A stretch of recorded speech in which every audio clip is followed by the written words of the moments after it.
And welcome back. Our next guest may be the newest all-female jazz ensemble. What's jazz? A whole new genre I'm making up. But, well, these ladies certainly aren't novices in the music industry. In fact, members of Tessera have jammed with jazz greats like Makoto Ozone and Christian McBride, as well as the likes of Jamaican reggae rap superstar Shaggy and guitarist Ricky Hendrix, cousin of Blue Rock's guitar legend Jimi Hendrix. Wow, all that for the brand new band. Well, the members who recently performed at the Singapore Wine and Jazz Festival dropped by our studio for a chat. We started by asking them how the band was formed. Okay, actually it was in May. I was approached by a pianist called Stephen Francis from the Berlin Room to put together an all-female band. He already told me that Sharon Nunes was his pick for a piano player. And he told me that Melissa would also be in the band. I'm like, great, so I know a bass player. So we came together in the late May to rehearse. Yeah. And that's how it started. And it was all for an event, right? But it was all for an event. You guys must, or you ladies must have got along really well enough to say, okay, I think we can do this a bit more together. Yeah, connection. Yeah, we had to rehearse and find a groove and a sound first. Yeah. But what usually happens, I understand, is you know, for events and gigs like this, you will get together and you will just go your separate ways. But now you've decided to make this official and really form, you know, a foundation. Yeah. How difficult was that? It wasn't very difficult actually, because the minute we started jamming, rehearsing and everything, right, it just kind of fell into place. Everything just clicked into place, and we liked, you know, a wide variety of music. And I think from there, it just kind of crystallized into a certain spirit of innovation and adventure that we have. So it just gelled everything together for us quite easily. Well, Melissa, you have a day job, or a night job rather, playing music, and you also play in the band. I mean, you're a full-time musician, so to speak, at both jobs. Do you find that it's hard to sometimes find the right groove with the right musicians, or does it just come? Well, I mean, as a musician, as a professional musician, it's your job to find a groove with any group that you work in. But with this group, there were pheromones in the air.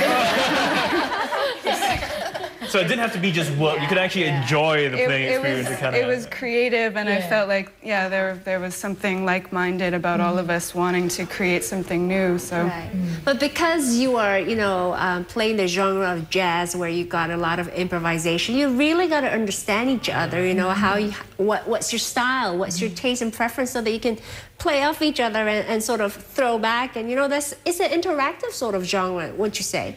Yeah, it's more visceral than we realize. Yeah. So I guess because we connect on a deeper level, not just in our education in music or something like that. You know, we connect on a spiritual level, I guess. Well, Sharon, you used to be a school teacher. And you've decided to sort of change your path slightly.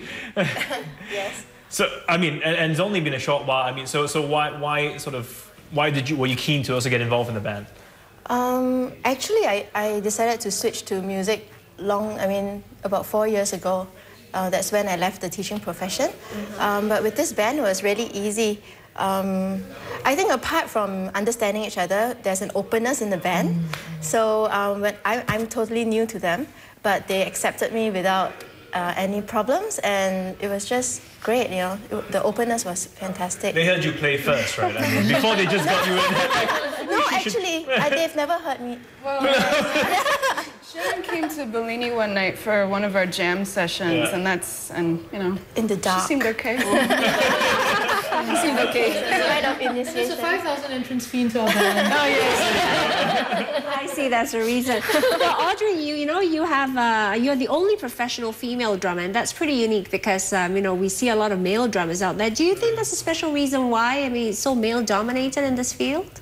I actually don't know why. I wish there were more of us. I try to encourage female drummers when I see them jamming in studios, or I used to teach, so I try to encourage them. It's not an easy road though. I really don't think that the approach to drums has anything to do with gender, except when I have to carry my gear. Which is why I would, you know... How heavy is it really? How heavy is it? Check out the biceps. I have to go to the gym. Suffice to say, I have to go to the gym and train, carry my stuff. I go to an osteopath twice a week. Yeah, I need a roadie. There you go. Just get yourself a fan club, and they'll all be happily carry your equipment. Well, Wendy, you play the bass. I mean, again, that's another. Yes. Well, no, I won't say male-dominated. I know quite not as much, perhaps. Well, but, yeah. Well, I mean, there are other female bassists out there, but the seriousness that they take in approaching the instrument, is got a bit of a lack in it. Right. The gravity of the approach they take to the instrument. Yeah. So you're serious about this instrument. Serious I wish that in my studio all day long. Yeah. But I know you're pretty good with the iPhone too, because you became the first Singaporean musician to perform live multi-track with the iPhone. Yeah, I love it. I mean, how did you go about doing that? Well, actually, because I started doing a lot of experimenting with music technology, with effect pedals, live looping, and stuff like that. So it was quite natural for me to just pick up the iPhone and say, what can I do with this and with music? So from there, I just researched deeper into it and decided, oh wow, I found a couple of applications that worked with music, and everything just took off from there. And you carry less gear. Yeah, that's true. Yeah, absolutely. I can see she's pretty serious about her music. So tell us, the band's come together. It's still a fairly new band. What kind of music are you guys playing? Are these mostly covers? Are you planning to write your own music as well? Currently, we would be playing more covers because we haven't written as much. But we are definitely going in the direction of originals. Yeah. That was Tessera. They're an all-female jazz band that is set to bring some girl power to the jazz music scene. Although they're saying we don't want to use our girl power, we want to just be... I mean, I'm sure it's a plus. So if you're good with your music, plus you're an all-girl band, it's a bit unique. Get you more gigs. Yeah. Well, on that note, we're going to wrap up Primetime Morning for this Tuesday, 27th of July. But tomorrow, we've got another exciting show. That's right. We'll be turning our focus on the dying trade of traditional Chinese candy making. Yum. But before we go, we're going to leave you with the music of Tessera, which is an original composition by Melissa Carroll called Inuit. Have a great day. See you tomorrow.